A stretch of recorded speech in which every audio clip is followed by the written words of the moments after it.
what to bring on a volunteering project in Fiji is an open mind.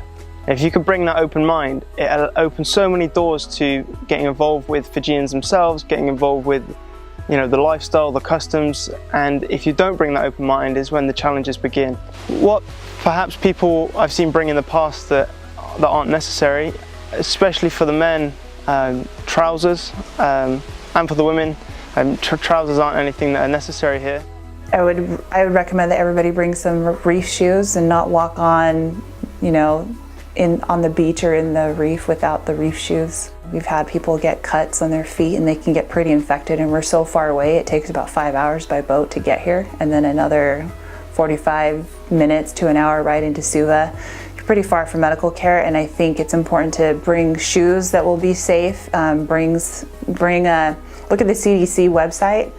It tells you the things, there's a packing list actually on the CDC website. It tells you things to bring, but I would probably bring, the thing that we've been running out of the most is bacitracin or a triple antibiotic, because so many like cuts and scrapes can get really infected here. So I'd bring that, maybe an antibiotic for traveler's diarrhea, an antibiotic for a skin infection that can't be handled by just a topical antibiotic alone, and some bandages. I bring hand sanitizer for sure. Don't overpack. Don't bring too many clothes. Bring gifts. Bring gifts. Such as rain gear, water shoes. Water shoes, practical things, brushes, cooking utensils. Their culture is one of belonging and sharing. So when you go to someone's house, you bring a gift. And so bringing several gifts helps you to feel received, helps you to feel and create belonging. The clothes can be washed. It's a great way to, you know, kind of bond with your people in the house, making sure you bring things for common traveler ailments and getting things from your doctor ahead of time. One of the items I'd recommend a volunteer to bring would be dry bags. So in your big holdall, I'd put all your clothes in one big dry bag, and maybe your electronics or something else you don't want to get wet in another one, because especially if you're on an island, the boat ride over can get quite wet.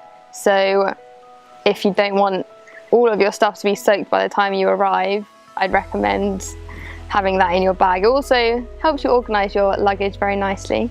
Another thing that I like to bring is a sleeping bag liner. So I don't bring a sleeping bag because I think that's too hot. The families provide blankets and or duvets depending on what they have for you. Usually the warmest ones they'll give you. So a sleeping bag liner I think is really useful on those nights that are too hot for a blanket, but you still want something to wrap up in. Equally, you could always use a sulu, but you know. It's okay to pack light. When we're trying to go to Batiki on the Utuniyalo and the waves were just too crazy, so we had to stop in Laluvia, a lot of us only had one bag with us, and so we had to use what each other had or just use what we had. But I think it was a good lesson for everybody that you can really live off of very little. And even coming here to Batiki, it was again kind of reiterated that you can really live off of very little. So I would encourage people coming here, you know, pack light, pack a bag for yourself, and pack gifts. In this culture, giving gifts to each other is a way that builds community and bonds you with your families.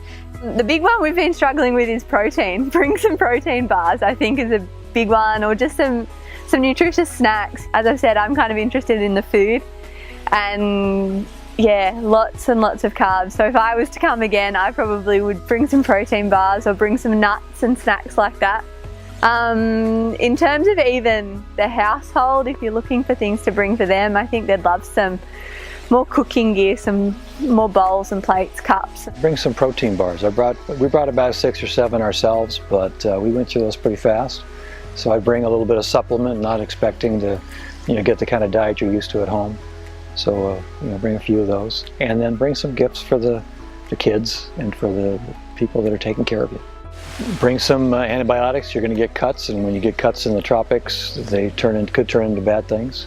And always put sunscreen on your nose when you're going across to a big island when you go miles away, because you need your sunscreen and you need your hat. So, but that's one thing I didn't think about.